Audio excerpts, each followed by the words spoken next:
Hi there, movie lovers. If The Mask has been on your mind, you've come to the right place. Released on July 29, 1994, this film is packed with surprises, and today, we're going to break it all down for you. If you're excited to explore more, be sure to like this video. It's a small click that means the world to us. And if you're new here, don't forget to subscribe so you won't miss out on any of our deep dives into your favorite movies. Let's get started. On July 29, 1994, the world was introduced to a film that would forever redefine what it meant to blend over-the-top comedy with dazzling special effects, creating a chaotic, cartoonish universe within the boundaries of live-action cinema. The Mask hit theaters with an explosive energy that felt like the audience had been invited to a party they didn't quite know they were ready for, but wouldn't be able to forget. Directed by Chuck Russell and starring Jim Carrey in a role that seemed tailor-made for his wildly elastic style, The Mask took everything people thought they knew about comedy and flipped it upside down, offering a concoction of slapstick humor, cutting-edge visuals, and a story full of heart and chaos. There was nothing quite like it on the big screen at the time. Carrey, known for his earlier comedic roles in Ace Ventura, Pet Detective and The Truman Show, found himself inhabiting a character that didn't just speak, but breathed life into every exaggerated, physical expression. He wasn't just acting, he was transforming, morphing into a character that defied physics, logic, and even good sense. Stanley Ipkiss, a seemingly ordinary, introverted banker, becomes a vessel for boundless energy and outrageous humor, pulling the audience into a world that was as wild as it was irresistible. From the opening moments, the film announces its intentions. This is no ordinary movie. The music begins with a jazzy, big band style that sets the tone for the 90s retro flair that will soon overtake the screen. As the camera pans across the opening cityscape, it's clear that the world of The Mask exists just a hair's breadth away from our own, familiar, but with a twist. The streets look almost like they're painted on a canvas, the colors bright and exaggerated, as if the world itself is on the verge of bursting into full-blown animation at any moment. It's playful, vibrant, and brimming with potential. At the heart of it all is Stanley Ipkiss, a man who is anything but extraordinary. Played with perfect timing and heartbreaking innocence by Jim Carrey, Stanley is a banker whose life consists of following rules, getting walked all over by his boss, and having little to no self-esteem. It's a routine he's become accustomed to, almost as though his meekness has defined him. Stanley lives in a world where no one notices him, except when it's to take advantage of him. His best friends are his dog and his anxieties, and it's clear from the get-go that Stanley is a man living in the shadows, always yearning for something more but never daring to step into the light. The brilliance of The Mask comes from its ability to turn Stanley's predictable, mundane life into something that is immediately recognizable and relatable, while also turning it on its head the moment that fateful Mask enters the scene. Stanley's journey into madness begins when he stumbles upon a mysterious artifact, an ancient mask that had been lost in the river. It's a relic, but it's much more than just an object. The moment Stanley puts it on, the world around him shifts. The change is instant and dramatic. His demeanor, his mannerisms, his very identity, all transform in the blink of an eye. And that's where the fun begins. As Stanley dons the mask, the transformation doesn't just stop at his appearance.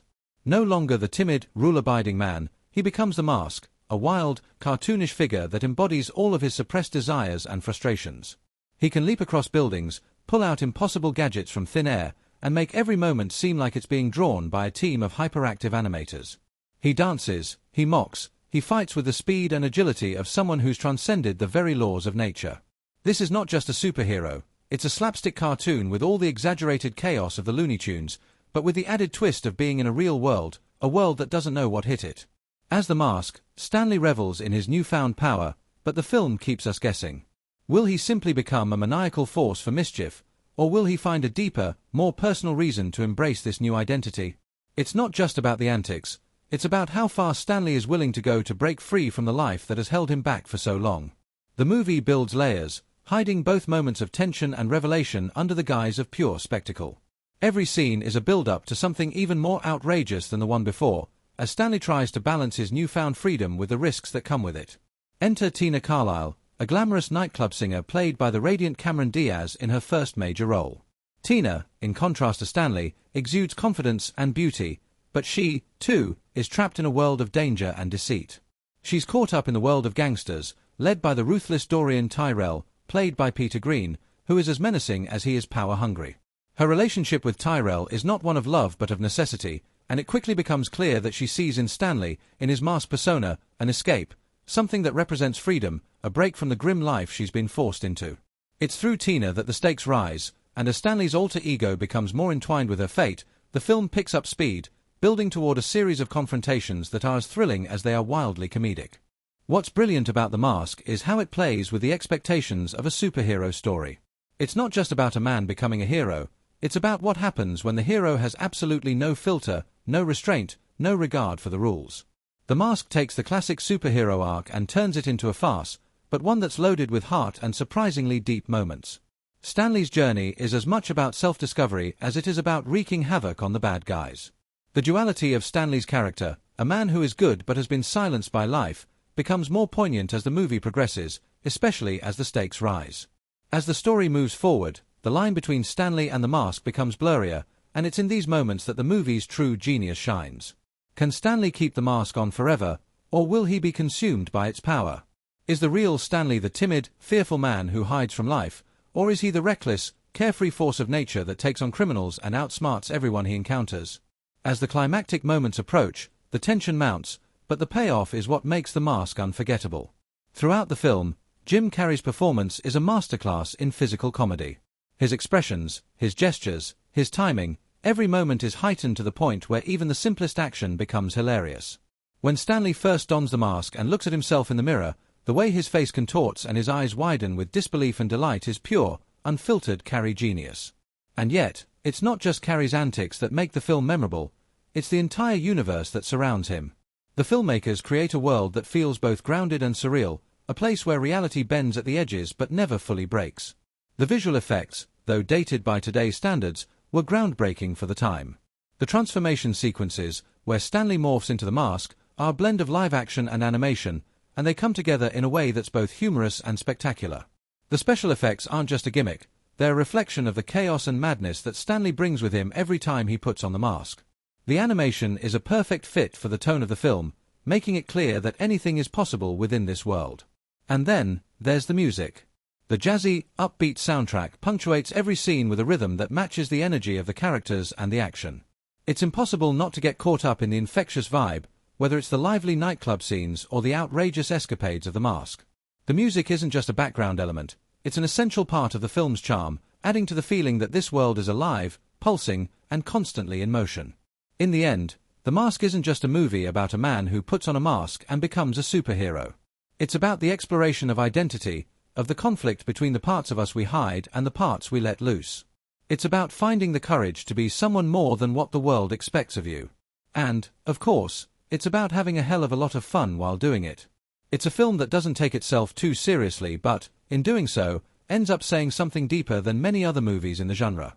Jim Carrey's unforgettable performance, the wild animation, and the absurdly entertaining story all come together in a way that feels both timeless and uniquely tied to the 90s.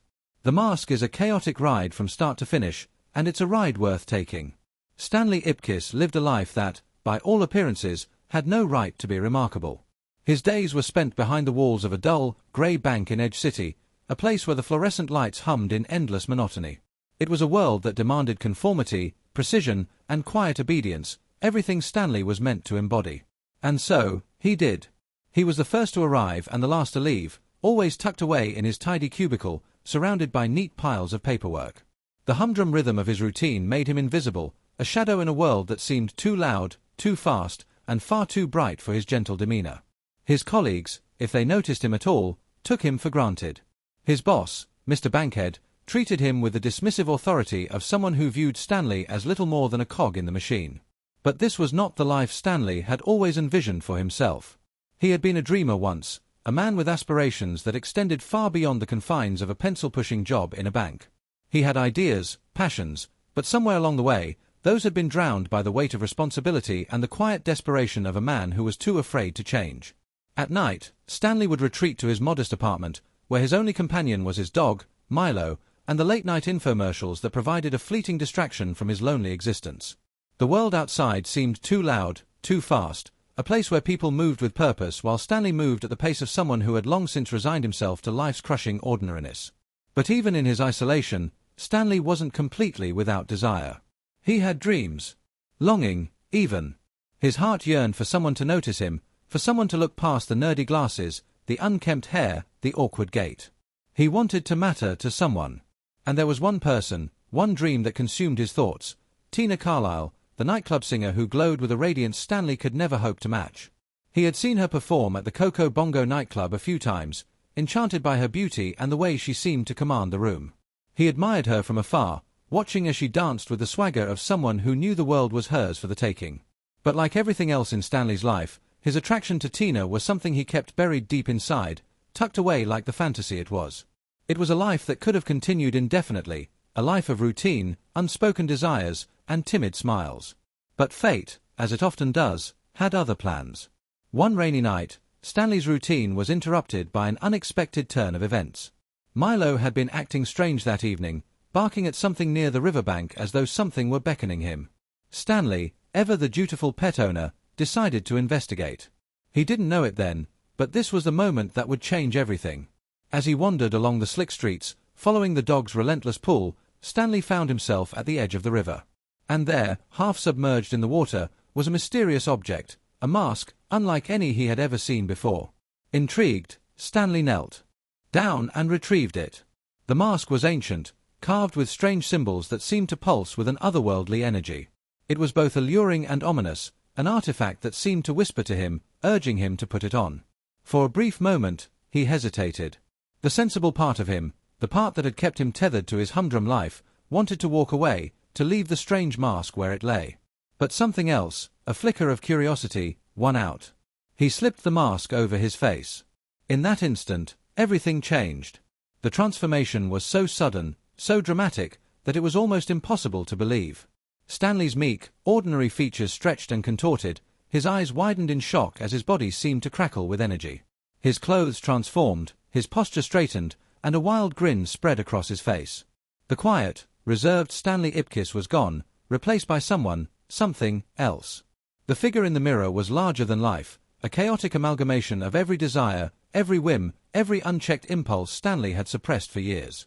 It was a creature made of cartoonish energy, a being that didn't just defy the laws of physics, it made them its playthings. The man in the mirror, this exaggerated, wild version of himself, laughed with unrestrained glee. Stanley was no longer the downtrodden bank clerk, he was the mask, a being of boundless energy and unbridled chaos. And as he reveled in the newfound power coursing through his veins, something inside Stanley awoke, a part of him that had long been dormant, a part that yearned for freedom, for expression, for release. But the mask wasn't just about fun and games. As Stanley began to experiment with his new form, it became clear that the mask was more than just a tool for mischief. It was dangerous. The power it offered was intoxicating, a wild, unpredictable force that Stanley had no control over. Every step he took, every action he made, felt like he was skirting the edge of something immense and uncontrollable. It wasn't long before he discovered that wearing the mask had consequences. It wasn't just about becoming someone else, it was about losing oneself in the process. As Stanley began to test the limits of the mask's powers, his first act of audacious chaos came when he confronted the local bullies who had often taunted him at the bank. In his newfound persona, Stanley, now the mask, took control of the situation, confronting them in the most outlandish, cartoonish manner imaginable. The bullies, who had once laughed at Stanley's expense, were now reduced to bumbling fools, unable to withstand the hyperactive energy that flowed from the mask. But it wasn't just the bullies who had taken notice of Stanley's transformation. The criminal underworld had its eyes on him, too. Dorian Tyrell, a ruthless gangster with ties to the city's underground, had been keeping an eye on the Coco Bongo nightclub, where Tina Carlyle performed. Tyrell's interest in Tina wasn't romantic, it was purely business. He needed her for something far darker than any innocent nightclub act. He wanted her involvement in his criminal schemes, and he would stop at nothing to make sure she complied. But as Tyrell's plans began to unravel, he discovered an unpredictable new force in town, the mask. With his larger-than-life antics and unexpected interference, the mask quickly became a thorn in Tyrell's side, a figure who wasn't bound by any of the usual rules of law or order. Tyrell, having learned of the mask's chaotic actions, made it his mission to track him down, determined to bring the wild new figure under control. But the more he pursued, the more elusive the mask became, slipping through his grasp like a trickster god. And all the while, Stanley's dual life became more complicated. With every action, every transformation, the line between Stanley Ipkiss and the mask began to blur. Was he still the same man he had been before? Or was he something entirely different now, a creature of pure instinct and impulse, a man whose wildest fantasies had taken form? Meanwhile, Tina Carlyle's path collided with Stanley's in a way neither of them could have anticipated. She, too, was trapped in a world she couldn't escape. Despite her beauty and allure, Tina was caught in the dangerous grip of Tyrell's criminal activities. But when she encountered the mask, she saw something different, a man who was unafraid to take risks, unafraid to challenge the forces around him. In his wild, unpredictable antics, Tina saw the freedom she longed for. And as their paths crossed, Stanley's quiet infatuation with her blossomed into something more, though it was the mask who seemed to hold her attention, not the shy, unremarkable man Stanley had been. The stage was set for a collision of worlds, a clash between the predictable, safe life Stanley had lived and the uncontrollable, chaotic force that was the mask. And with each new adventure, each new outrageous stunt, the stakes grew higher, the consequences more dangerous. Stanley had unknowingly unleashed something within himself, a force that threatened to consume him, to unravel the life he had once known. But even as the conflict between Stanley's alter ego and the underworld deepened, a quiet realization began to settle in. The mask was not just a tool for fun, it was a manifestation of something more profound. Stanley wasn't just wearing the mask, he was becoming it. And the more he gave in to its chaos, the more it consumed him. The world of the mask was unfolding in unexpected ways, with every choice Stanley made shaping the chaotic path ahead. And as he teetered on the edge of madness, one question loomed larger than all the others. Could he control the mask, or would it, in the end, control him? As the days wore on, Stanley's life became a frantic blur, a dizzying dance between his two selves. One was the quiet, repressed man who worked at the bank, who kept to himself, who longed for something he couldn't name but would never act on. The other was the mask, loud, colorful, and chaotic, a force of nature that left a trail of destruction and confusion in its wake. It was an exhilarating escape, but as the days went by, Stanley began to feel the weight of the duality pulling at him. The two identities, so distinct at first, were slowly becoming entangled, and he found himself unable to tell where Stanley ended and the mask began. The effects of wearing the mask were beginning to take a toll. At first, it had been fun, the thrill of being someone else, someone larger than life. But as Stanley continued to indulge in the wild antics of the mask, something deeper stirred inside him. The more he donned the mask, the more it felt like he was losing control. There was a raw, reckless abandon that came with it, a sense of power that was intoxicating. But in the back of his mind, he wondered, was he still the same person beneath all the chaos, or had the mask become the person he was always meant to be? The confusion gnawed at him. Each time he became the mask, it felt less like a transformation and more like a return to something forgotten, something primal. Meanwhile, the stakes continued to rise. Dorian Tyrell, the dangerous gangster who had been pulling strings in the shadows, was becoming more desperate. His plans to take control of Edge City's underworld were slipping through his fingers, in no small part due to the interference of the mask. Tyrell had underestimated him at first, dismissing him as a mere nuisance. But with each new chaotic encounter, it became clear that the mask was not something he could easily eliminate. Tyrell's frustration turned to obsession, and he began to focus all of his resources on capturing the mysterious figure who had made a mockery of his carefully laid plans. Tyrell's obsession with the mask had another consequence. It intensified his desire for Tina Carlyle, the beautiful singer who had become a central figure in his criminal empire. Tina, once a pawn in Tyrell's game, was now an unwilling participant in his darker schemes. She had become a symbol of everything Tyrell wanted: control, power, and domination, and he would stop at nothing to keep her in his grasp. But Tina, for all her beauty and allure, had grown tired of the life Tyrell had forced upon her. She saw in the mask something that she could never find in Tyrell's world: freedom. The contrast between the two men couldn't have been starker.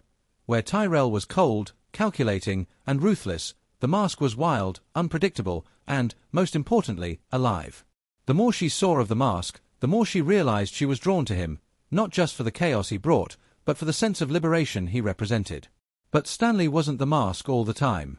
His quiet life was still there, still present, and it was becoming harder to ignore.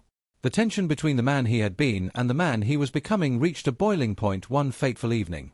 Stanley had come to terms with the fact that something had to change. He could no longer exist in the space between these two identities. The danger of the mask was too great.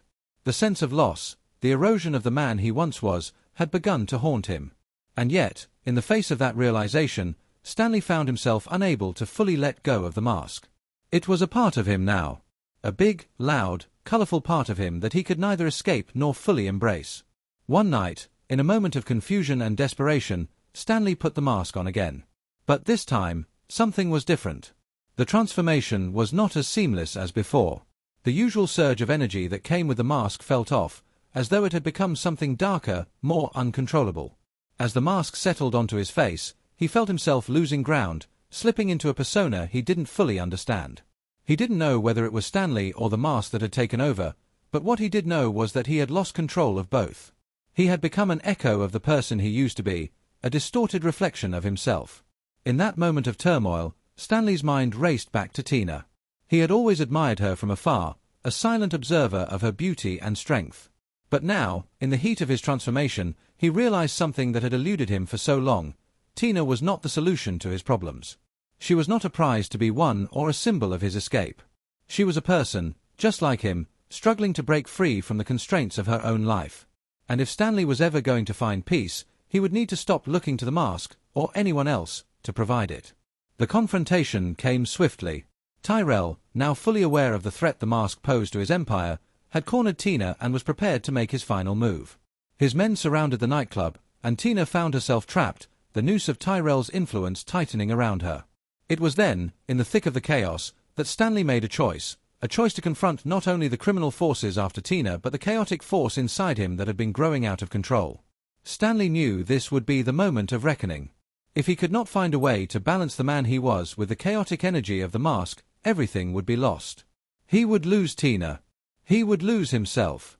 The fight was wild, a frenzy of absurd gags and ridiculous stunts that only the mask could pull off. With every swing, every outlandish gesture, Stanley fought to hold on to a shred of his true self. The mask, once a symbol of freedom and release, had become a prison, and as Stanley confronted Tyrell in the heart of the nightclub, he realized that he had been fighting for the wrong thing all along. Tyrell was not his enemy. The real battle was within him, between the man who had always been afraid and the one who had been liberated by the mask.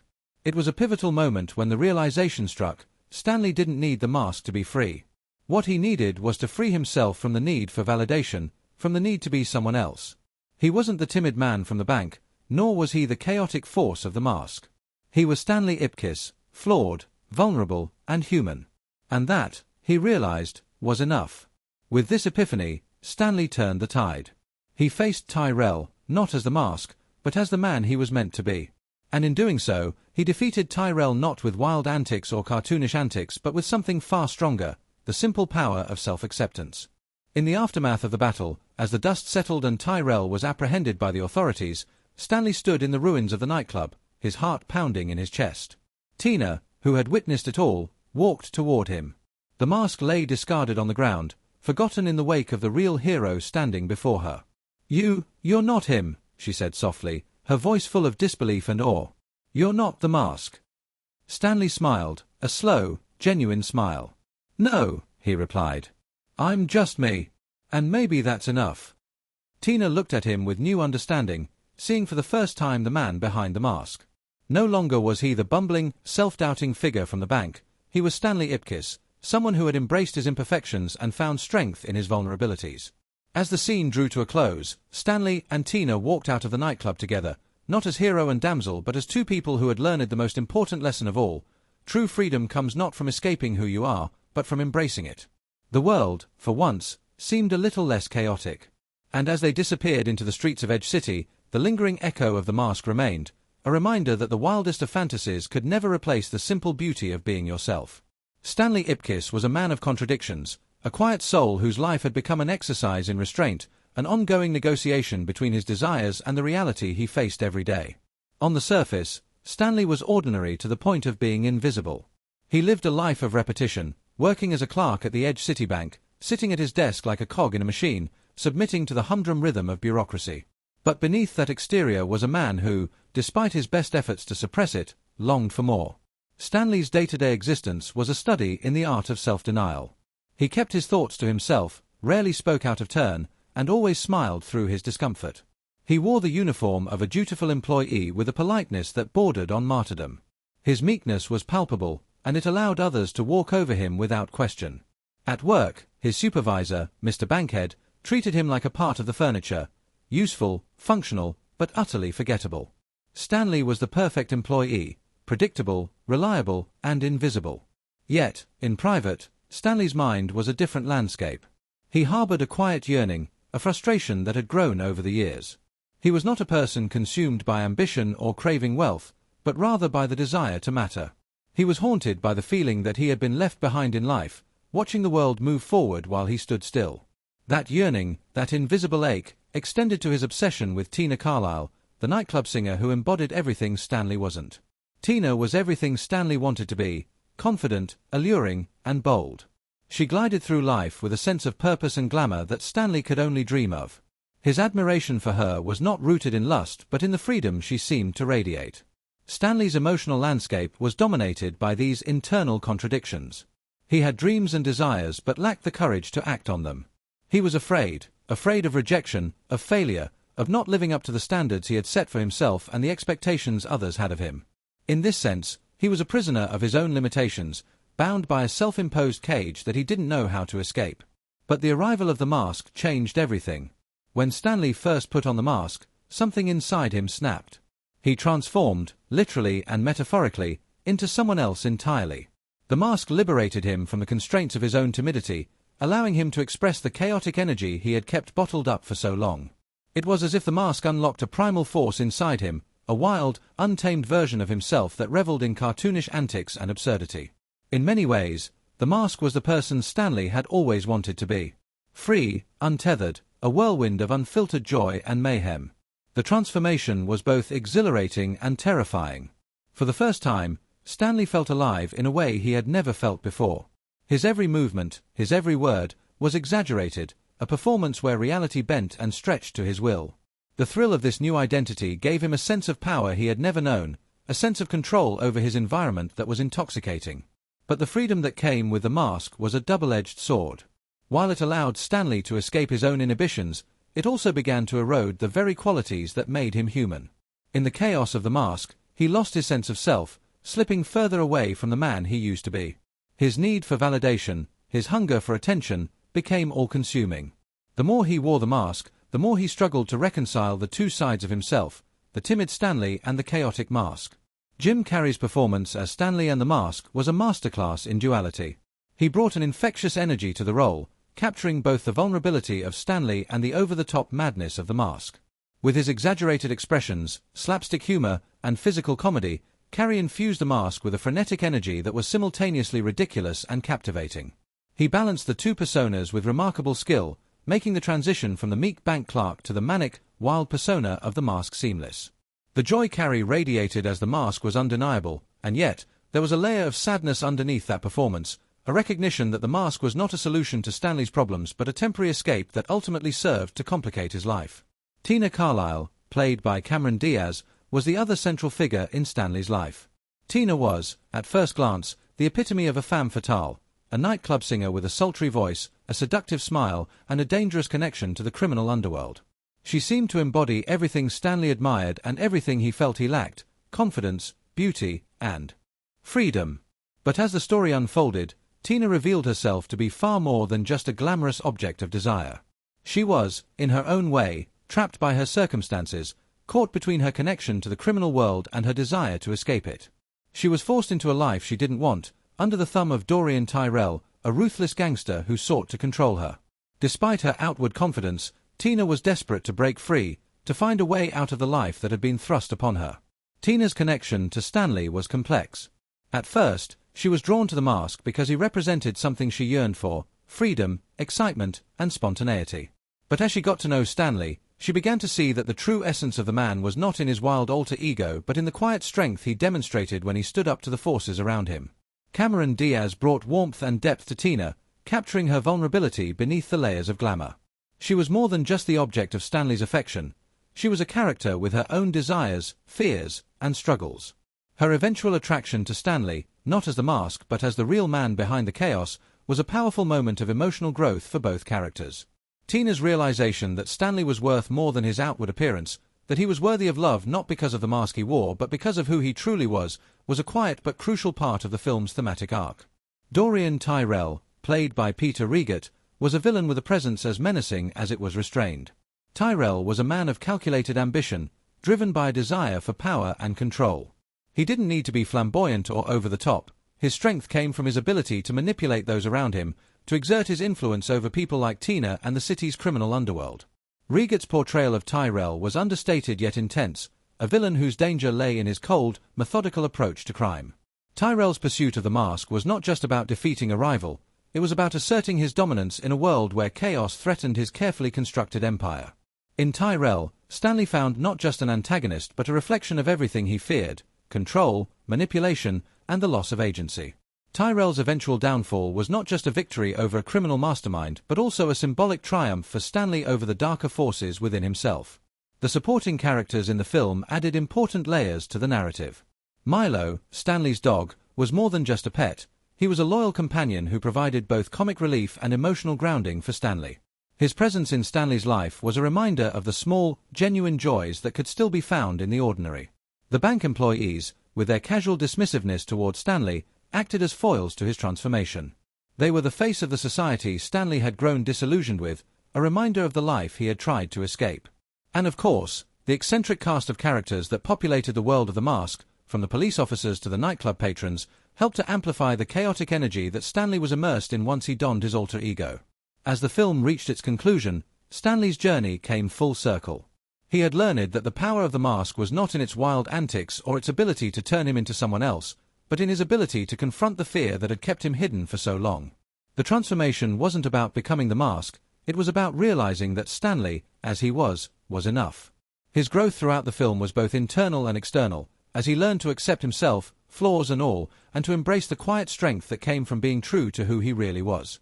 In the end, it wasn't the mask that saved the day, it was Stanley's understanding of himself and his willingness to confront the darkness within. Each character's arc was connected by this theme of self-discovery. Whether it was Stanley learning to shed his inhibitions, Tina finding the strength to escape her own trap, or Tyrell facing the consequences of his manipulations, the film explored the idea that true freedom doesn't come from escaping who we are but from embracing it. And it was through the performances of Carrey, Diaz, and Riegert, along with the vibrant energy of the supporting cast, that these themes were brought to life. The Mask was not just a story of chaos and absurdity, it was a story of transformation, of finding the courage to be who you are and to accept the person you were always meant to be. The making of The Mask was as chaotic and unpredictable as the movie itself.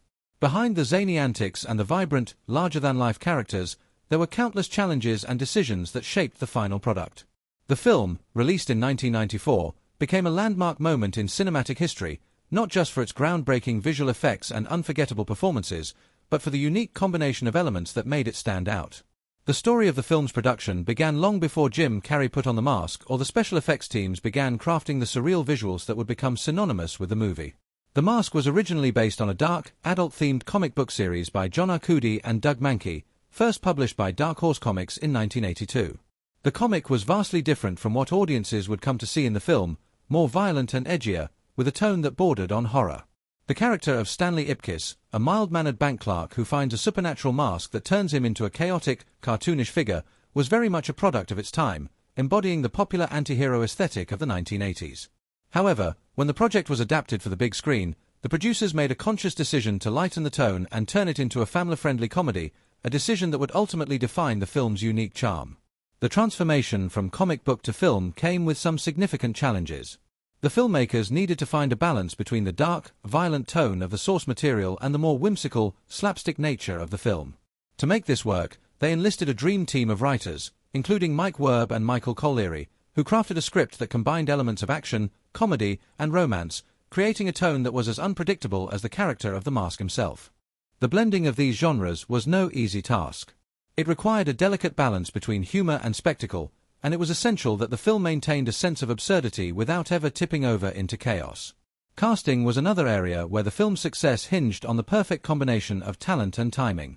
Jim Carrey was coming off the success of Ace Ventura, Pet Detective, but his casting in The Mask was still a gamble.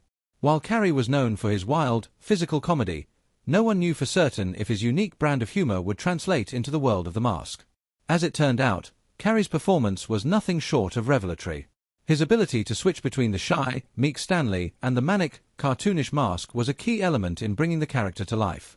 Carrey's slapstick style, with its exaggerated facial expressions and physicality, became a defining feature of the film, and it was these qualities that allowed the Mask to become the vibrant, larger-than-life character it was meant to be. But Carrey's performance wasn't the only factor that elevated the Mask to iconic status.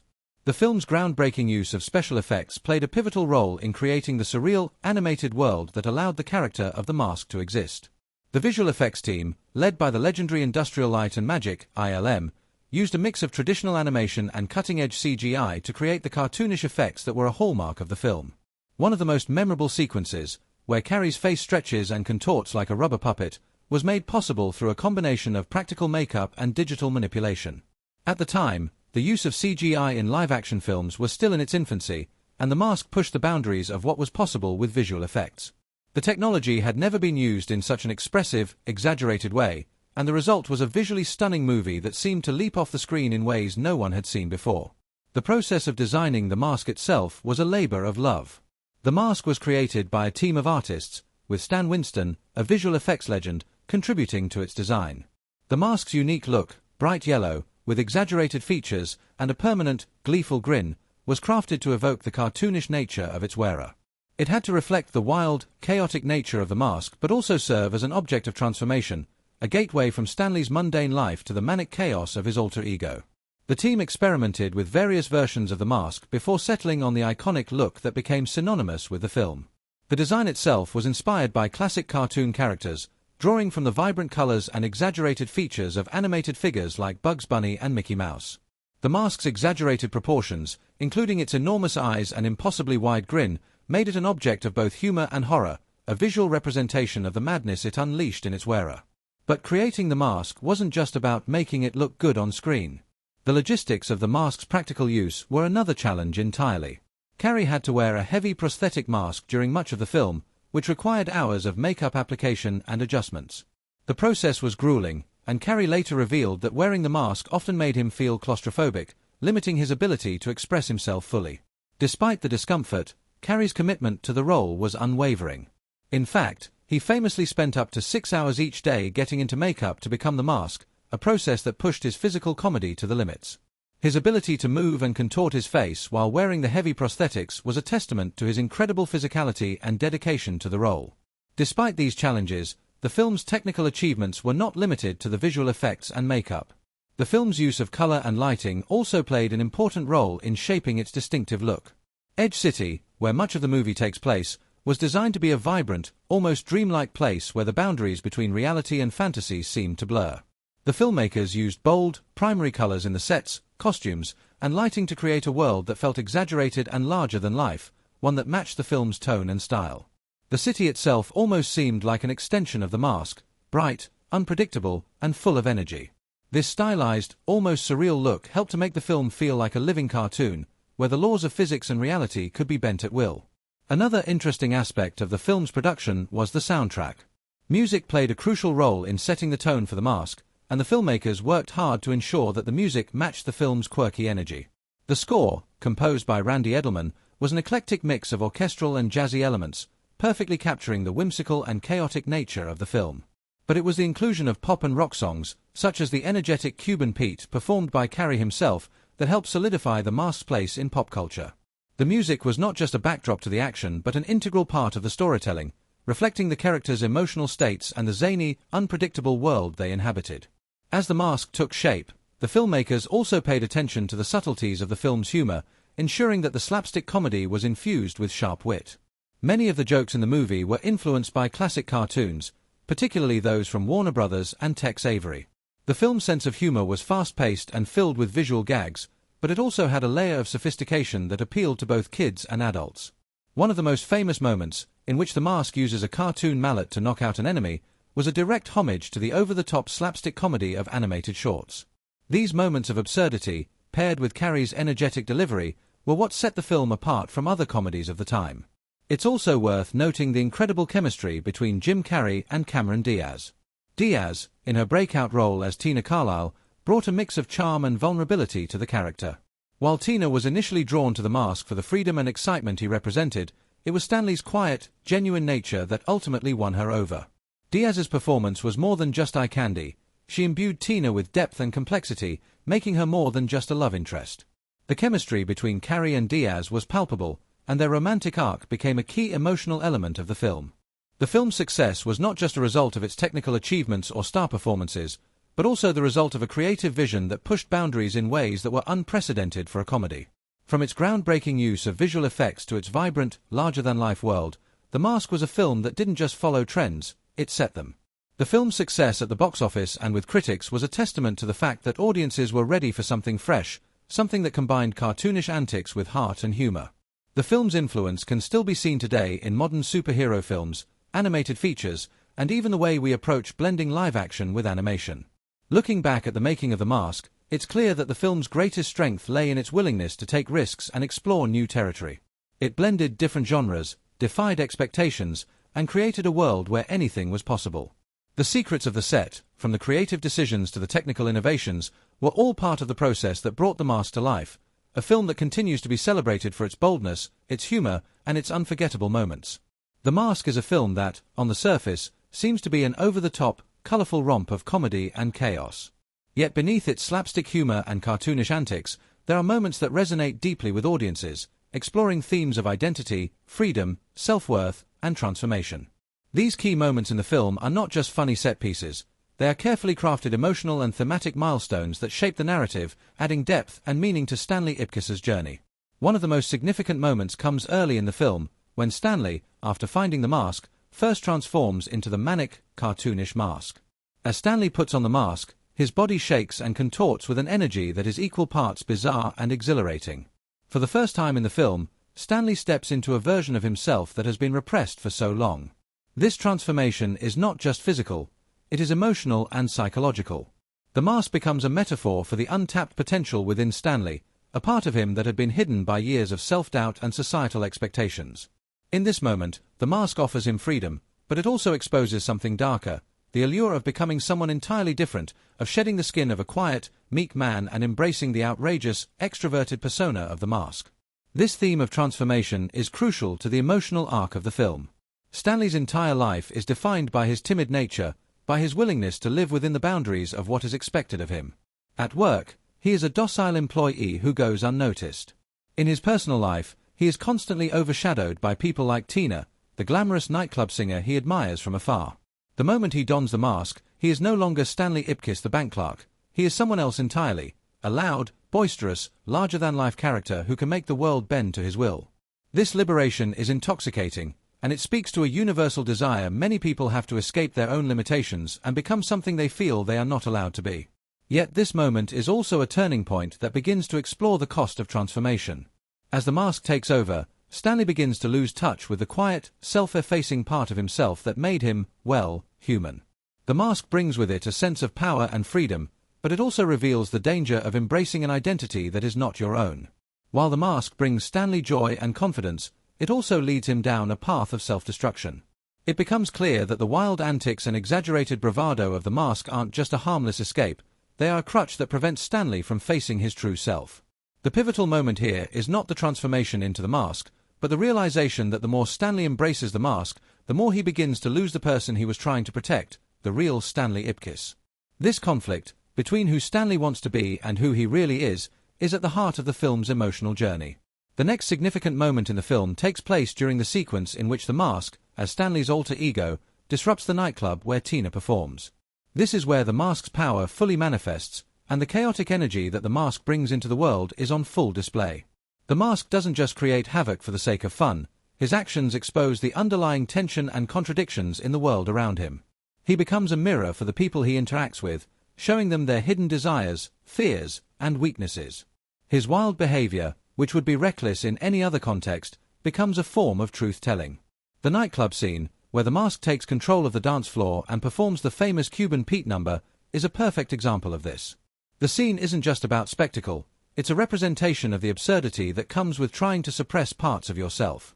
For Stanley, putting on the mask is an act of letting go, of finally releasing the frustrations and desires that have been locked away for so long. In the midst of the chaos, there's a poignant moment when the mask's connection with Tina becomes more than just superficial. Initially, Tina is drawn to the mask for the same reason Stanley is attracted to her. She sees in him something she wants but cannot have.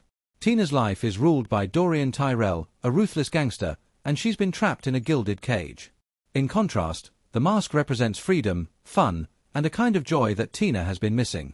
In this sequence, the mask does not just create mayhem for its own sake, he provides Tina with the opportunity to break free from the control that Tyrell has over her.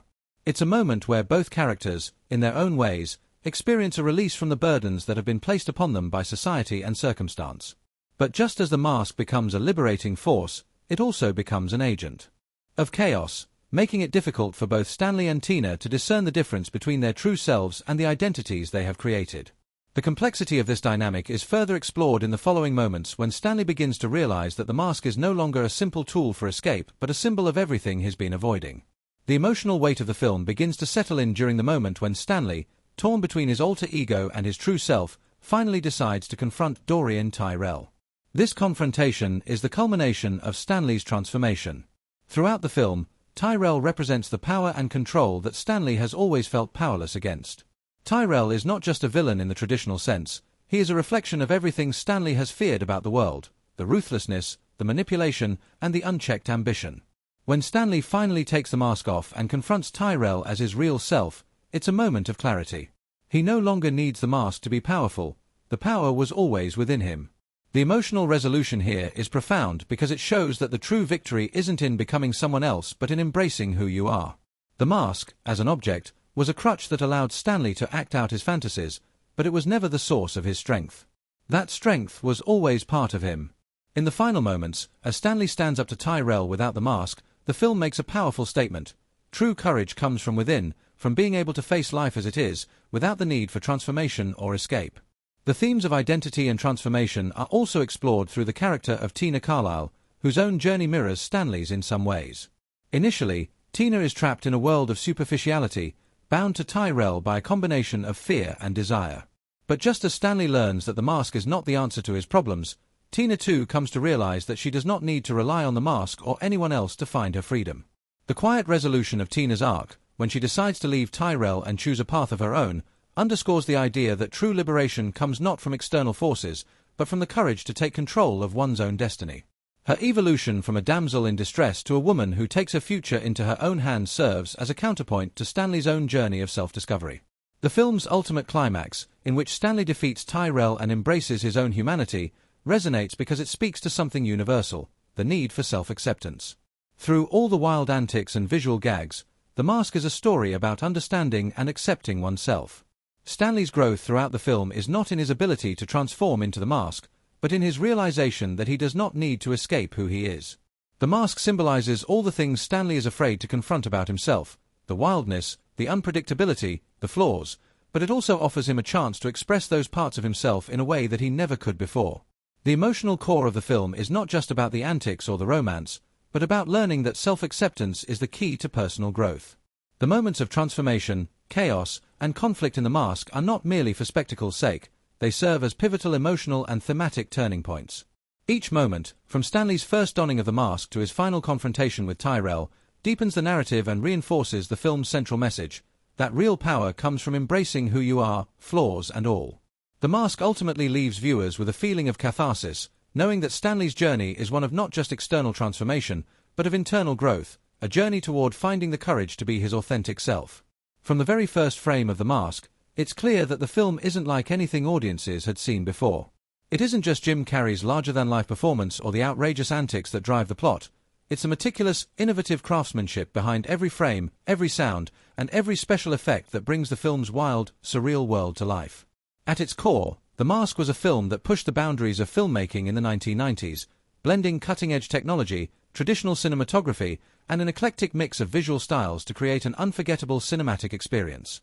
The artistry behind the scenes made every moment in the film feel as exaggerated and fantastical as its characters, and the decision-making process was as dynamic and lively as the film itself. The film's cinematography played a crucial role in establishing the tone and texture of the world in which Stanley Ipkiss and The Mask exist. Director Chuck Russell, along with cinematographer John R. Leonetti, crafted a look for The Mask that felt both grounded and unreal at the same time. There was an effort to maintain a sense of realism, particularly in the scenes involving Stanley's everyday life, while also embracing the cartoonish elements that emerged once the mask was worn. The cinematography had to walk a fine line between reality and the bizarre, shifting in style as Stanley's transformation became more pronounced. Early in the film, when Stanley is still a mild-mannered, somewhat pathetic bank clerk, the color palette is muted, and the lighting is more subdued, with cool tones reflecting his dreary, grey existence. As soon as Stanley dons the mask, however, the cinematography bursts into color. The lighting becomes exaggerated and vibrant, and the frames are often packed with bold, saturated hues, especially greens and yellows. This shift in visual style was no accident. It symbolized Stanley's metamorphosis into a character who is no longer bound by the constraints of reality. His world is now as exaggerated and absurd as his own behavior. One of the defining features of the mask is its sense of surrealism, and cinematography was essential in achieving that. The film made frequent use of exaggerated, dynamic camera movements, particularly in sequences where the mask's power was unleashed. For instance, during the nightclub scene where the mask dances to Cuban Pete, the camera becomes almost as playful and unpredictable as its subject. The movement of the camera mimics the fluid, elastic nature of the mask itself. The camera swings and spins around Carrey, reflecting his out-of-control energy, emphasizing the wildness and unpredictability of the character. There's a clear sense that the camera is not just observing the action, it's part of the action, actively participating in the chaos. It's a technique that mirrors the mask's energetic, over-the-top antics, making it feel like the entire world is being bent and distorted by the character's presence. As much as the film relies on its visual style, it's the sound design that adds a critical layer to its storytelling. The sound in the mask is integral in defining the characters, setting the mood, and reinforcing the action on screen. The film's soundscape includes a mix of whimsical, animated noises, booming effects, and subtler touches that enhance the physicality of the characters and their actions. Much like the cinematography, the sound design changes drastically once Stanley becomes the mask. For instance, when the mask is first activated, there is a pronounced, almost cartoonish sound effect that punctuates every movement, emphasizing the elasticity of Carrey's exaggerated physicality. This isn't the sound of a normal human body moving, this is the sound of a character who can stretch, bend, and contort in ways that defy physics. This melding of sound and visuals creates a unique auditory experience that complements the film's blend of live-action and animated sequences. The sound team also took inspiration from the world of classic animation, drawing from the work of legendary cartoonists like Tex Avery. In one scene, when the mask pulls a giant mallet out of thin air, there's a distinct, comical boing sound as the hammer materializes. It's a subtle but important detail that reinforces the feeling that this world exists somewhere between the laws of animation and reality. The sound effects are not just there for comic effect, they help build the universe of the mask, transforming every situation into a zany spectacle, even when the characters are simply moving around. Equally important was the score, composed by Randy Edelman, which played an essential role in setting the film's tone. The soundtrack to The Mask mirrors the film's unpredictable nature, balancing playful, jazzy tunes with more dramatic, action-driven compositions. The Cuban Pete number is a prime example of how the music enhances the surreal, dreamlike atmosphere of the film. Carrey's energetic, comedic performance in this sequence is perfectly matched by Edelman's lively score, creating a sense of total abandon. The music doesn't just support the visuals, it amplifies them, turning each scene into a heightened experience. It's a soundtrack that reflects the absurdity and emotional highs of the mask's journey, as well as the deeper emotional beats of Stanley's character arc. There's also a hidden brilliance in how the mask combines traditional film techniques with emerging technologies. At the time of its release, the film's special effects were groundbreaking. The visual effects team, led by Industrial Light and Magic (ILM), employed a combination of practical and digital effects to bring the animated world of the mask to life. The character of the mask was created using a mixture of makeup, prosthetics, and CGI, blending old-school techniques with new technologies. The team spent hours applying the elaborate prosthetics to Carrey's face, a process that could take up to 6 hours each day. Yet, while the makeup was critical to Carrey's physical transformation, it was the digital effects that helped elevate the character's exaggerated, cartoon-like features. The face-morphing scenes, where the mask's face stretches and contorts beyond the bounds of normal human expression, were some of the most complex and stunning effects of the era. The use of CGI here wasn't just for spectacle, it was a way to manifest the wild, unpredictable nature of the mask itself.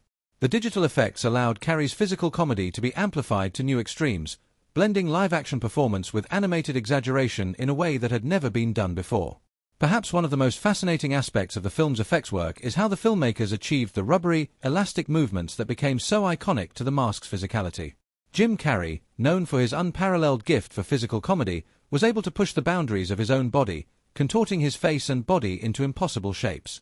But there was also a heavy reliance on wire work and practical effects to make sure that the mask could do things a normal person simply couldn't. During many of the action sequences, Carrey was suspended from wires, allowing him to perform acrobatic stunts and exaggerated movements. These physical feats, though certainly aided by visual effects, still required a great deal of physical preparation and skill. Carrey's commitment to performing many of his own stunts is a testament to his dedication to the role, and it's part of what gives the film such a distinct energy. But even with the technological advances and groundbreaking special effects, it was the creative decisions behind these moments that set The Mask apart. Each action sequence was meticulously choreographed to ensure that Carrey's performance matched the wild, unpredictable nature of The Mask. But it was also the smaller moments, the ones that could have been easy to overlook, that were just as important in crafting the film's unique tone. Take, for example, the moment when Stanley, as the Mask, first discovers his ability to manipulate his surroundings. He's in a parking garage, and with a quick flick of his hand, he turns a car into a cartoonish rocket ship. It's a seemingly small moment, but it encapsulates the essence of the Mask, a character who, for all his outrageousness, is still bound by the same limitations as any animated figure. He can do anything, bend the rules of reality and play with the laws of physics, but only within the confines of the world that has been built around him. This is the delicate balance the filmmakers achieved throughout the entire movie, a sense of limitless possibility, but one that still adheres to its own, often hilarious, logic. A particularly interesting behind-the-scenes story that illustrates the creative process during filming involves the infamous scene in which the Mask becomes an exaggerated version of the Joker-like character, and his face morphs into that of a carnival barker. The face morphing effect was a combination of prosthetics and digital effects, with Carrey's face being altered to fit the exaggerated expression of the character. To achieve this, the team relied heavily on computer-generated imagery, but they were also incredibly meticulous in ensuring that Carrey's performance was still at the heart of the scene. Carrey's expressive, cartoonish acting helped guide the digital effects team in making sure that the face morphed in a way that felt true to the character's manic energy. The moment serves as a prime example of how the blending of physical performance and digital effects created something entirely new and exciting, something that hadn't been seen before in mainstream films. Behind the curtain, The Mask was an innovative, boundary-pushing film that combined traditional filmmaking techniques with cutting-edge technology to create a unique cinematic experience.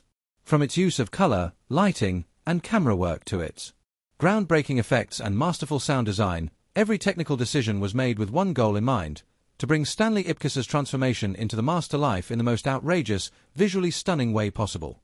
The result was a film that not only entertained audiences but also changed the way filmmakers would approach live-action and animation in the years to come. The techniques used in The Mask became an inspiration for countless films that followed, and its influence can still be seen in movies today. The film wasn't just a spectacle, it was a testament to the power of creativity, innovation, and the seamless merging of physical performance with digital artistry. At first glance, The Mask might seem like a light-hearted, high-energy comedy filled with wild antics and zany humor. However, upon closer inspection, the film reveals itself to be a story rich in layers, exploring themes of identity, self-worth, freedom, and transformation. Behind the vibrant colors and slapstick humor lies a narrative that delves into the human experience, revealing deeper truths about the masks we wear in our daily lives and the consequences of shedding them. This complex interplay between humor and deeper meaning is what ultimately makes The Mask more than just a fun spectacle. It's a meditation on the nature of identity and the power of personal change. From the very beginning, The Mask itself serves as a central metaphor for the idea of transformation. Stanley Ipkiss, the film's protagonist, is a man who feels invisible in his own life. He is timid, overlooked, and stuck in a world where his desires and ambitions are oppressed. The Mask, when it appears, offers Stanley a chance to break free from the confines of his self-imposed limitations. It becomes a symbol of liberation, giving him the power to become a completely different person, someone who is loud, unapologetically bold, and carefree. In the most literal sense, The Mask allows Stanley to escape from his own insecurities and inhibitions, replacing his meek persona with an exaggerated alter ego who can do anything, say anything, and never be afraid of judgment. This duality, the contrast between the quiet, restrained Stanley and the wild, cartoonish Mask, captures the fundamental tension that many people feel in their own lives: the desire to be seen, to be bold, and to escape the weight of societal expectations. But as Stanley's transformation unfolds, the film starts to explore a more complex truth: the Mask is not just a liberating force. It is also a trap. The more Stanley embraces the Mask, the further he moves away from the person he once was. In his quest for freedom, he finds himself caught in a dangerous cycle where the Mask becomes both a tool for self-expression and a force that distorts his sense of reality. This dual nature of the Mask is mirrored in the film's exploration of personal identity. While Stanley believes he is finally expressing his true self, he is, in fact, giving in to the allure of an identity that is not truly his. The Mask becomes a metaphor for the dangers of abandoning one's authenticity in pursuit of power and control. Stanley is no longer the shy, overlooked man he once was, but he is also no longer the man he could have been. In embracing this new, exaggerated persona, he loses touch with the person underneath. This theme of the struggle between authenticity and artifice is underscored by the presence of other characters in the film, particularly Tina Carlyle. Tina, too, wears a mask of sorts, although hers is less literal than Stanley's. As a nightclub singer caught in a toxic relationship with the gangster Dorian Tyrell, Tina presents a glamorous, perfect image to the world, one that is far removed from the vulnerability and fear she feels beneath the surface. Much like Stanley, Tina longs for freedom, for a way out of the gilded cage that Tyrell has built around her. But when she meets the mask, it is not just the cartoonish antics that draw her in. It is the raw, unapologetic sense of joy and liberation that the mask embodies. In many ways, Tina's attraction to the mask mirrors Stanley's own desire to escape his quiet, repressed life. But, like Stanley, Tina's desire for freedom is complicated. She is not just attracted to the mask's wildness, she is drawn to the idea of being someone else entirely. Through the mask, she sees a way to break free from the expectations placed on her, to shed her own carefully constructed identity and live a life that feels more authentic. Yet the film's ultimate message about identity is not just about the dangers of pretending to be someone else. It is also about the power of self-acceptance and the freedom that comes from embracing all parts of oneself. As Stanley's journey progresses, he begins to realize that the mask's power doesn't lie in the transformation it offers, but in the way it forces him to confront his own desires, fears, and flaws. The mask gives him a taste of freedom, but it also shows him the cost of abandoning who he truly is. The pivotal moment in the film comes when Stanley, finally shedding the mask for good, faces Dorian Tyrell without the protection of his exaggerated persona. This is the moment of true transformation, not the physical metamorphosis that happens when Stanley wears the mask, but the emotional shift that occurs when he learns to embrace his own strength and power. It is in this moment of self-acceptance that Stanley finally becomes free. In many ways, this emotional growth is mirrored in the film's broader exploration of control and freedom. Throughout the film, characters are constantly striving for control, whether it is Dorian's ruthless ambition to take over the city or Stanley's desperate desire to control his own life and find some semblance of power. The mask itself symbolizes both the desire for control and the loss of it. When Stanley wears the mask, he gains the ability to bend the world to his will, to act without fear of consequence. He is powerful, unstoppable, and completely free. But as his journey unfolds, it becomes clear that this power is illusory. The mask, which Stanley initially perceives as a source of liberation, turns out to be just as much of a prison as the life he was trying to escape. His actions become increasingly reckless and detached from reality, as if the mask is controlling him rather than the other way around. Ultimately, it is not the mask that sets Stanley free, it is his ability to let go of the mask and reclaim control over his own life. The theme of freedom is also explored through the character of Dorian Tyrell, the film's villain. Tyrell, like Stanley, is driven by a desire for power and control, but unlike Stanley, he does not have the opportunity to free himself from the mask he has built around his life. He represents the corrupting influence of unchecked ambition, a man who believes that the key to freedom lies in domination. Throughout the film, Tyrell is presented as a contrast to Stanley, a man whose external persona of wealth and power hides a soul consumed by greed. Tyrell's downfall is a reminder that true freedom does not come from controlling others, but from having the strength to face one's own vulnerabilities and weaknesses. In the final confrontation, when Stanley faces Tyrell without the protection of the mask, the film makes a poignant statement. Personal freedom is found not in exerting control over the world around you, but in confronting your own truths and embracing the parts of yourself you've been hiding. The symbolism of the mask itself is multifaceted, representing not just personal transformation, but also the roles we play in society. The mask, by its very nature, is a disguise, a barrier between who someone truly is and how they wish to be perceived.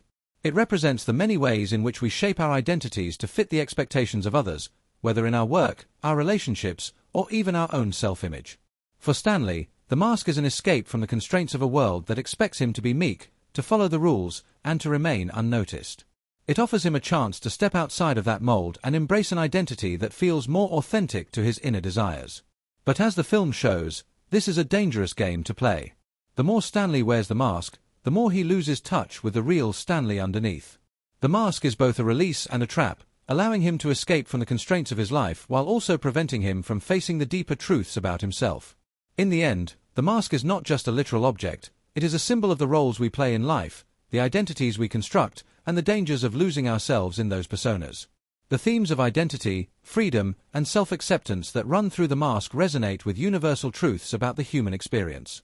The film shows how easy it is to become trapped in a version of ourselves that we believe will give us power, respect, or love, but it also shows that true power lies not in what we project to the world, but in what we allow ourselves to be. Stanley's journey is one of reclaiming his true self, shedding the mask not just physically, but emotionally, and learning to embrace the person he was always meant to be.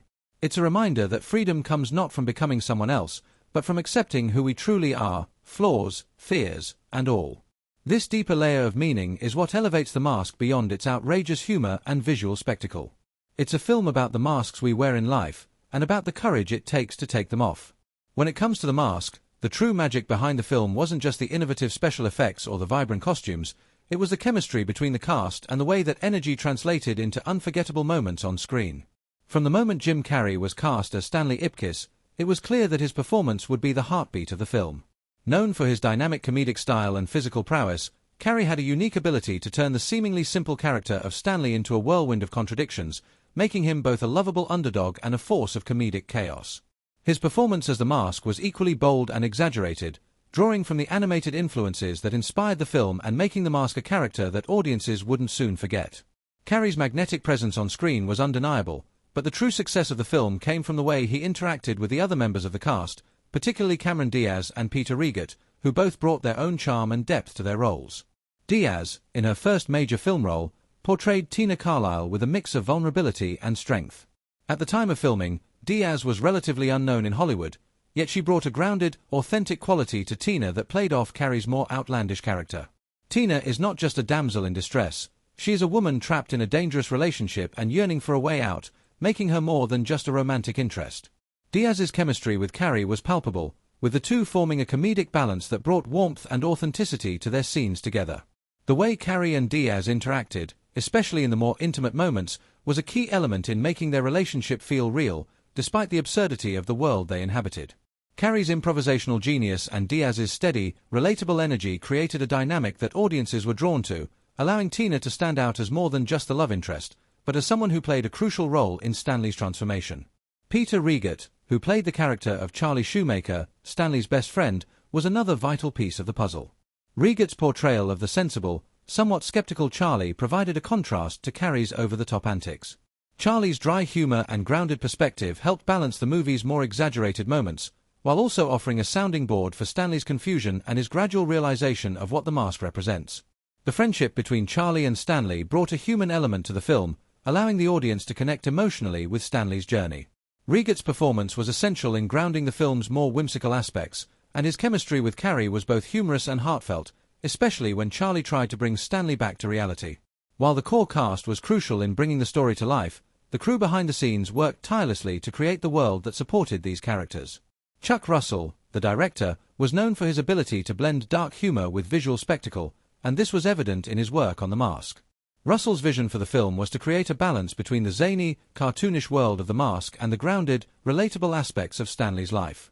This meant that every detail, from the costumes to the cinematography, had to be carefully calibrated to support both the absurdity of the Mask's powers and the more human aspects of Stanley's journey. Russell encouraged improvisation, especially from Carrey, whose natural comedic instincts brought a level of unpredictability to the film. Carrey's improvisations, like his famous "smokin'" catchphrase, became iconic, and Russell was quick to embrace these moments, recognizing that they added layers of spontaneity and fun to the film. The collaboration between the cast and the crew created a palpable energy on set, making The Mask a dynamic and enjoyable project to work on. According to many of the cast members, the atmosphere was one of creativity and camaraderie. Carrey, known for his high-energy performances, often kept the set alive with his antics, not only as The Mask, but as Stanley as well. His commitment to physical comedy, including the hours spent in prosthetics and makeup, was nothing short of impressive. Carrey himself was known to push the boundaries of his physicality, making the already challenging transformation into the mask even more taxing. His ability to pull off these outlandish, exaggerated movements was a testament to his skill as a performer, but it was also a reflection of the trust and collaboration he had with the team. It was this spirit of teamwork that fueled the film's success, and it showed in the final product. Behind the scenes, there was an emphasis on making the technical aspects of the film match the energy of the performances. Special effects were a huge part of the film's charm, and it was clear that the team at Industrial Light and Magic, ILM, had a tremendous impact on the final product. The decision to blend traditional physical effects with groundbreaking CGI was one of the key creative choices that allowed the mask to transcend its animated influences and create something new and fresh. The special effects team worked closely with Carrey to ensure that the mask's powers were not just fantastical but also fluid and expressive in a way that complemented Carrey's physical comedy. The result was a film that felt like a cartoon come to life, with every stretch, twist, and turn of the mask serving to enhance Carrey's already boundless energy. The design of the mask itself was another example of how deeply the crew invested in creating a visual identity that could match the film's tone. The mask's iconic green face, with its oversized grin and wildly expressive eyes, became a symbol of pure, chaotic energy. Special effects supervisor John Callione Jr. and his team used a combination of prosthetics, animatronics, and digital effects to bring the mask to life, making it a character in its own right. The intricate design process was essential in capturing the essence of the mask as a transformation of Stanley, but also as a force that was larger than life. The team's commitment to detail ensured that the mask was not just a prop, it was an extension of Stanley's inner world, a reflection of his desire to break free from the constraints of his mundane existence. As the mask made its way to theaters in July 1994, it was met with a mix of anticipation and curiosity. Audiences were already familiar with Jim Carrey's comedic talents, thanks to films like Ace Ventura, Pet Detective, but the idea of him taking on a character so wildly animated was a different challenge altogether. Critics, too, were intrigued by the concept, although there was some skepticism about whether the visual spectacle of the film would overshadow the storytelling. It didn't take long, however, for the mask to win audiences over with its infectious energy, comedic brilliance, and heartfelt message about self-identity. Upon release, the mask became a commercial success, grossing over $350 million worldwide, making it one of the highest-grossing films of 1994.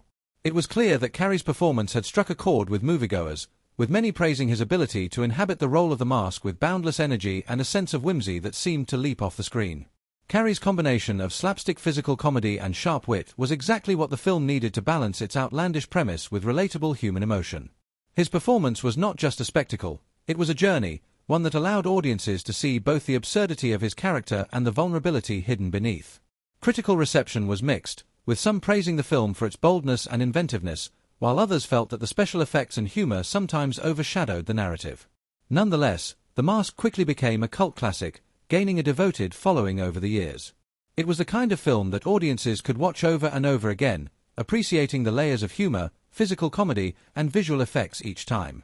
The film's blend of live action and animation was something that hadn't been seen before, and its influence could be felt in the films that followed.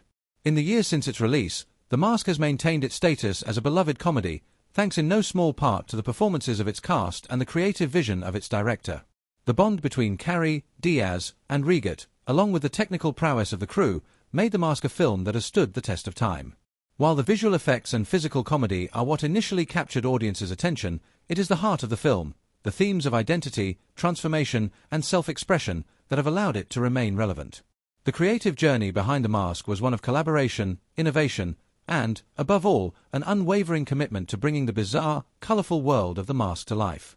It wasn't just a movie, it was an experience, one that continues to delight and inspire fans today. In the years since its release, The Mask has grown far beyond the film's initial commercial success to become a touchstone in both cinema and pop culture. The film's impact on the way audiences engage with the blend of live action and animation is undeniable, and its legacy is something that continues to influence filmmakers, actors, and creators. But it's not just its technical achievements that have kept the film alive in the hearts of fans. The Mask has maintained a unique place in the cultural zeitgeist thanks to its memorable characters, its bold approach to humor, and the universal themes it tackled. What began as a quirky, zany comedy has since transformed into something more, its influence stretching across decades and resonating with audiences in ways no one could have predicted back in 1994.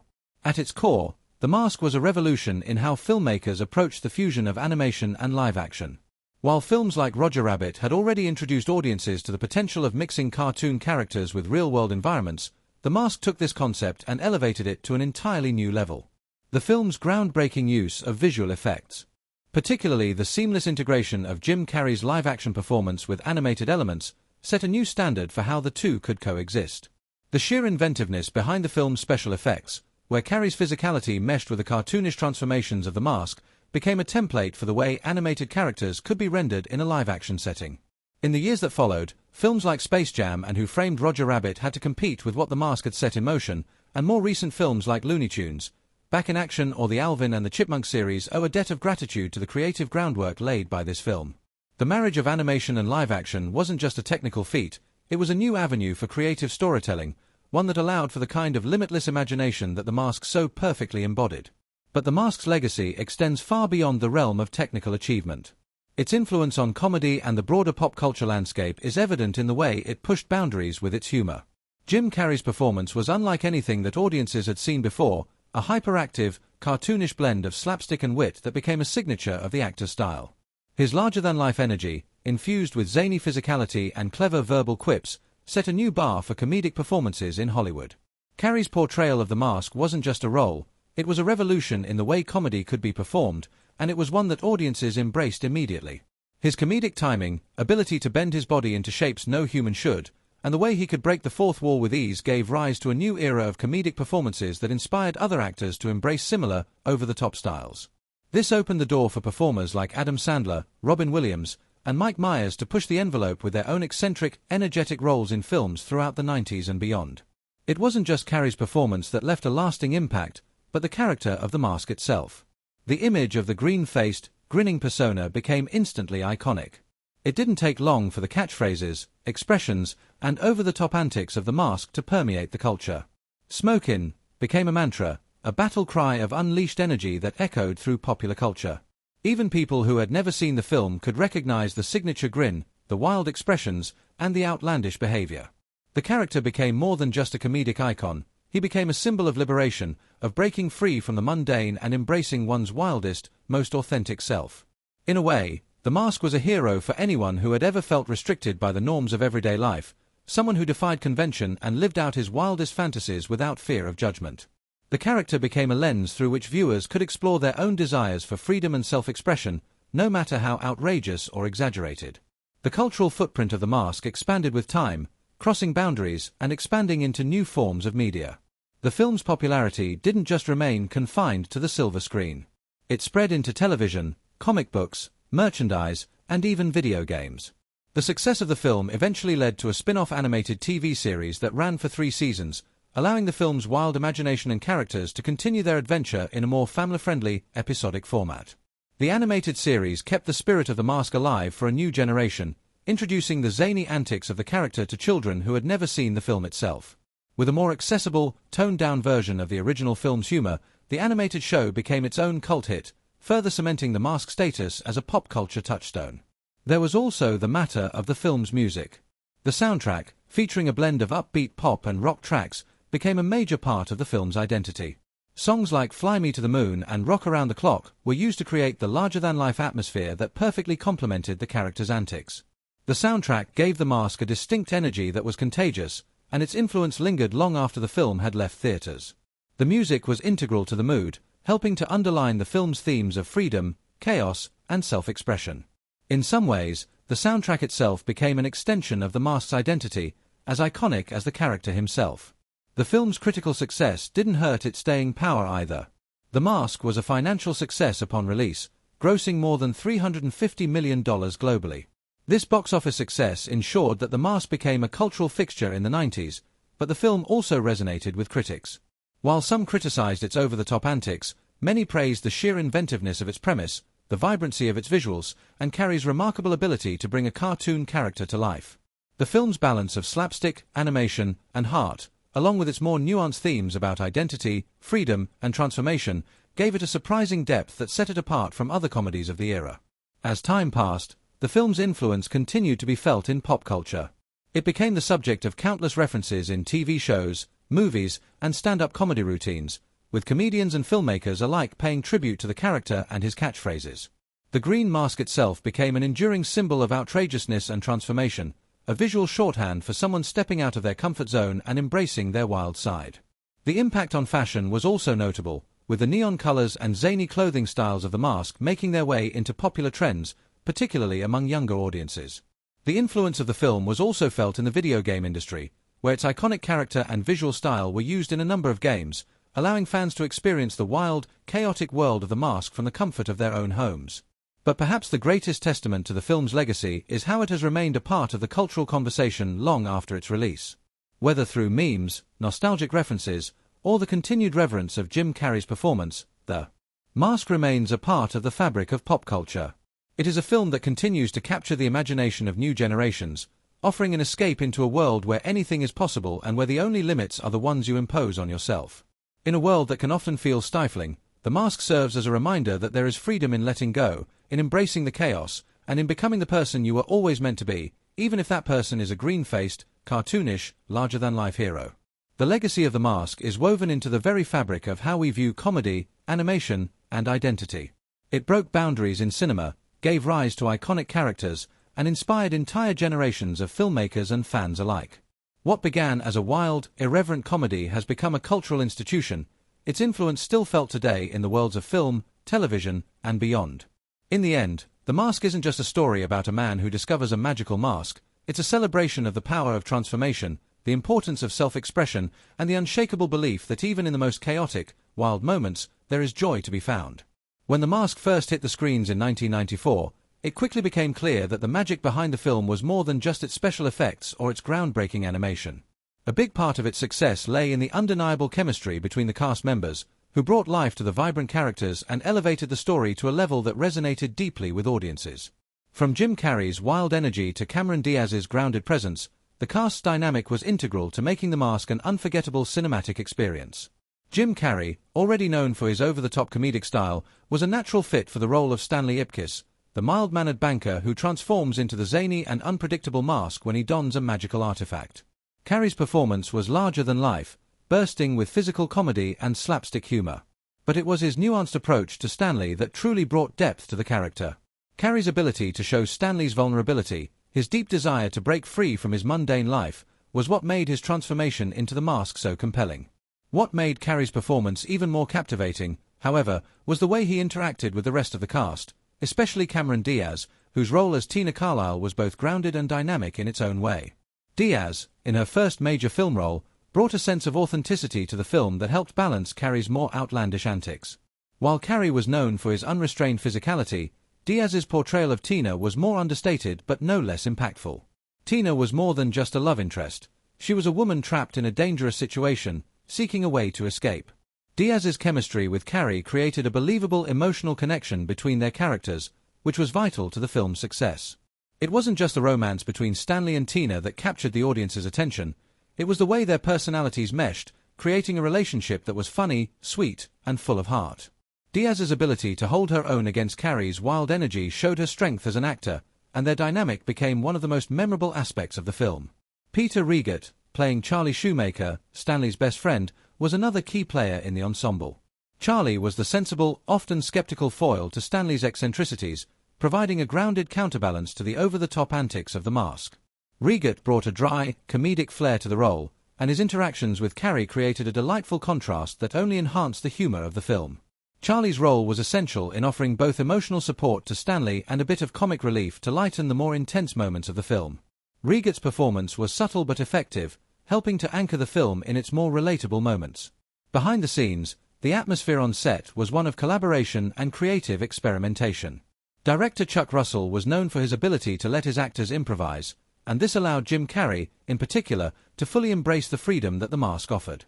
Carrey's improvisational genius was an essential element of the film's humor, and Russell encouraged his lead actor to push boundaries and take risks with the material. Carrey, with his quick wit and unpredictable comedic instincts, added elements to the film that weren't originally in the script, and many of the best moments in the movie came from his spontaneous ideas. The famous "smokin'" catchphrase, for example, was an impromptu addition by Carrey that became one of the most iconic lines in the film, contributing to the character's larger-than-life persona. The dynamic between Carrey and the crew was one of mutual respect and trust. Carrey's work ethic on set was legendary, as he would often spend hours in the prosthetics chair to transform into the Mask, enduring the physical toll of the makeup process with determination. Despite the long hours and demanding nature of the role, Carrey's energy never seemed to flag. Instead, it fueled his performances, creating a sense of spontaneity and fun on set that the rest of the cast and crew couldn't help but feed off of. His enthusiasm was infectious, and it translated into the film's final product, which felt like a burst of unrestrained creativity. Carrey himself has spoken about how The Mask was an opportunity to fully embrace the kind of physical comedy that had defined his career up to that point, but also to experiment with a more heightened version of his comedic style. While the core cast worked seamlessly together, it was the special effects team that also played a pivotal role in creating the world of the mask. The process of bringing the mask to life was a collaborative effort that required the full participation of Carrey and the crew. Carrey's physicality was key to the mask's transformations. His body language, facial expressions, and movements were what brought the exaggerated, cartoonish elements to life. The special effects team, led by the experts at Industrial Light and Magic, had to ensure that the visual effects matched the energy Carrey was putting into the role. This required innovative thinking and a combination of practical effects, CGI, and animatronics to create a seamless transformation that didn't distract from the performances. The blend of live action and animation was groundbreaking at the time, and it was clear that the success of the film relied on the teamwork between the cast and the technical crew. In interviews and behind-the-scenes stories, it's clear that the cast members had a strong camaraderie. Carrey, Diaz, and Riegert often spoke about how their chemistry came from a genuine respect for each other's work. Diaz, in particular, has talked about how Carrey's presence on set created an atmosphere where everyone felt free to take risks and experiment with their characters. This sense of creative freedom extended to the entire production, where improvisation and spontaneity were encouraged, and the result was a film that felt alive with energy.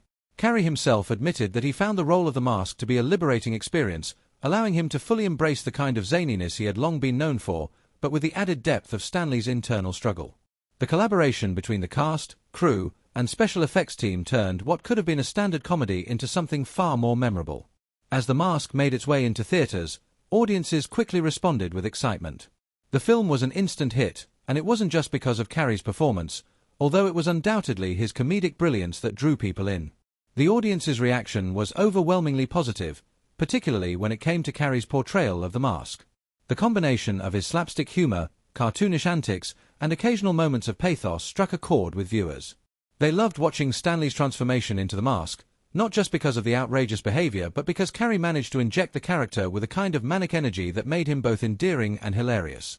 Audiences were drawn to the idea of a man who, through sheer will, was able to break free from the monotony of his life and embrace his true self, no matter how outlandish or exaggerated that self might be. The film's success at the box office, grossing over $350 million worldwide, was a reflection of the broad appeal that The Mask had. It wasn't just a hit with fans of Carrey's previous work, it also resonated with families and younger audiences who were looking for something that was both visually exciting and full of humor. The cartoonish tone of the film, with its surreal visuals and absurd situations, made it a hit with audiences who enjoyed the playful nature of the film. And while the film had its fair share of slapstick humor and physical gags, it was also rooted in themes of self-expression and transformation, which gave it emotional depth that set it apart from other comedies. As time went on, The Mask continued to enjoy its place in popular culture. It became one of those films that viewers would return to again and again, discovering new jokes and moments with each re-watch. The film's legacy only grew, in part due to Carrey's unforgettable performance, but also because of the enduring charm of the characters and the world they inhabited. The chemistry between Carrey, Diaz, and Riegert kept the film grounded despite its outlandish premise, and it was the cast's dedication to their roles that made the film feel both hilarious and heartwarming. In the years following its release, The Mask became a beloved classic of the 1990s, regularly appearing on lists of the most memorable films of the decade. It gained a loyal fan base, with fans quoting lines, recreating scenes, and embracing the wild energy of the film. The film's lasting influence can be seen in the continued admiration for Jim Carrey's physical comedy, as well as in the way the film's visual style and humor continue to inspire new generations of filmmakers. Even as the years passed, The Mask remained relevant, constantly referenced in pop culture, and its timeless blend of humor, heart, and zany antics ensured its place as a beloved piece of cinematic history. Ultimately, the success of The Mask wasn't just about the technical achievements, or even Carrey's comedic genius, it was about the collective effort of the cast, the crew, and the audiences who embraced the film's larger-than-life energy. The film lived on not just because it was a hit at the box office, but because it connected with people in a way that felt both fresh and deeply relatable. It wasn't just about laughing at the absurdity of The Mask, it was about seeing a piece of ourselves in Stanley, Tina, Charlie, and even the chaotic, colorful world they inhabited. And that connection, that shared experience, is what made The Mask endure through the years. The Mask was more than just a quirky 1990s comedy, it was a cinematic milestone that would go on to have a lasting impact on film, pop culture, and the broader landscape of comedy. When it was released in 1994, no one could have predicted that it would become one of the most iconic films of its decade, a film that would be referenced and revisited by generations of viewers long after its initial success. Today, The Mask stands not only as one of Jim Carrey's defining roles but as a game-changer in the use of special effects, animation in live-action films, and the evolution of comedy itself. Its blend of physical humor, groundbreaking visuals, and unforgettable characters made it an instant classic and continues to influence filmmakers, actors, and audiences alike. The movie's impact on cinema began with its unique approach to blending live-action and animation. At the time of its release, the seamless fusion of these two mediums had been attempted before, but none had done it with the level of success The Mask achieved. The film's groundbreaking special effects, led by the technical mastery of industrial light and magic, were a feat of innovation. Jim Carrey's performance as Stanley Ipkiss was amplified by the way the animators brought his transformation into the mask to life. His over-the-top, cartoonish antics were exaggerated to the point of absurdity, but they felt completely natural within the context of the film.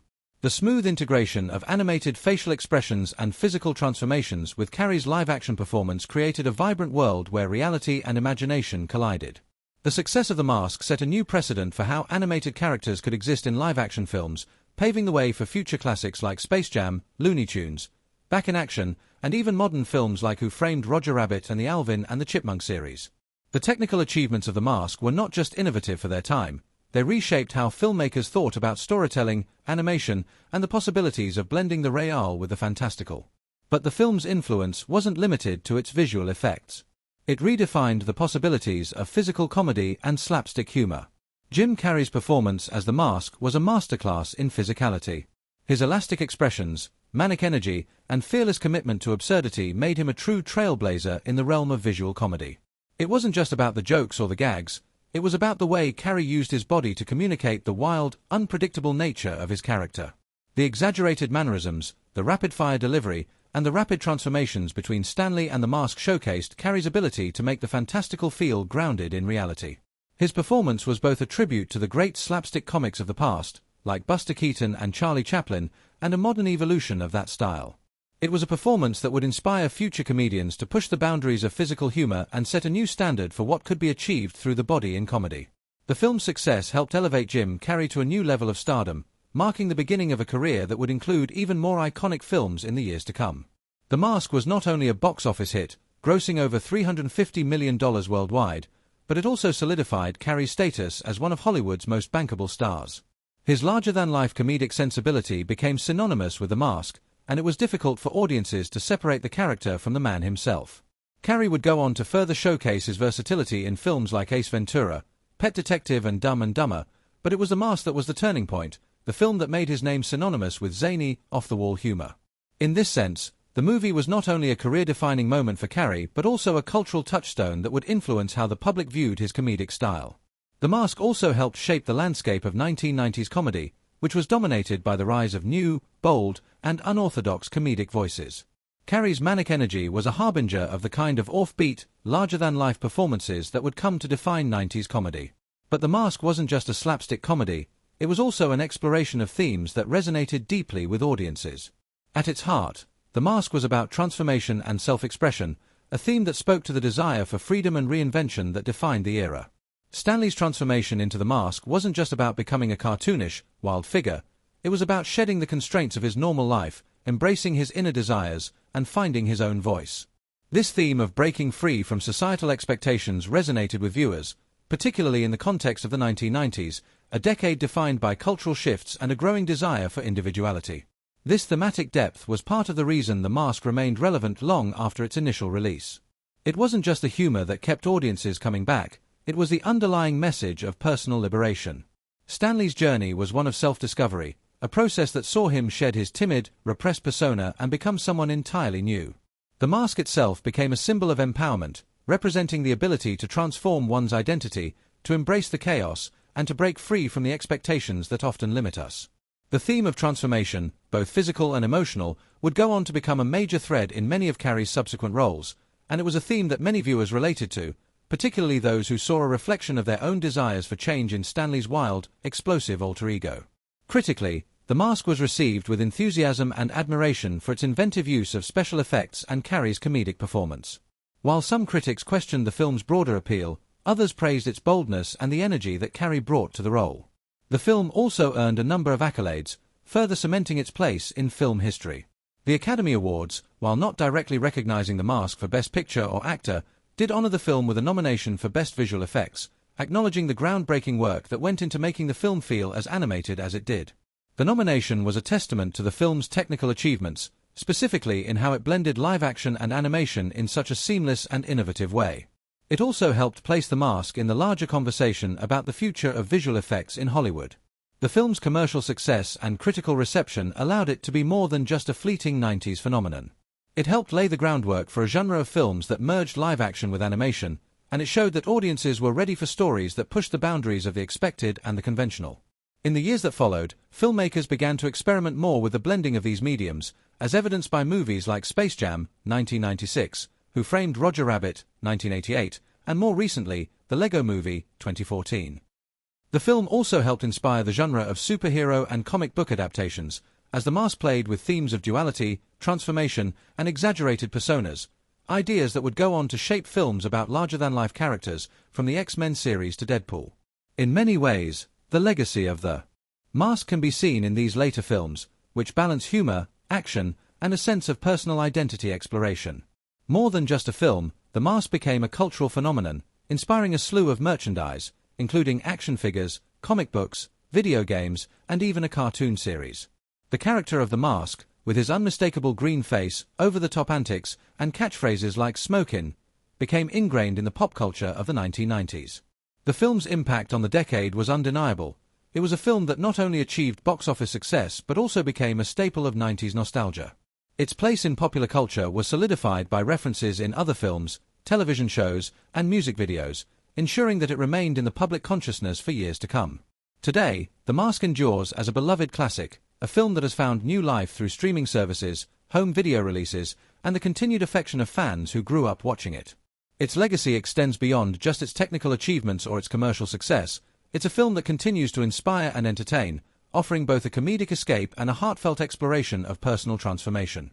In the end, The Mask is more than just a film about a man who turns into a cartoon. It's a celebration of embracing one's true self, and its influence on cinema and pop culture remains strong, proving that its impact is far from over. The Mask is a movie that defies easy categorization. It's a comedy, a romance, a superhero story, and a visual spectacle all rolled into one unforgettable package. Released in 1994, the film has remained a cultural touchstone, a piece of 90s cinema that continues to entertain and resonate with audiences decades later.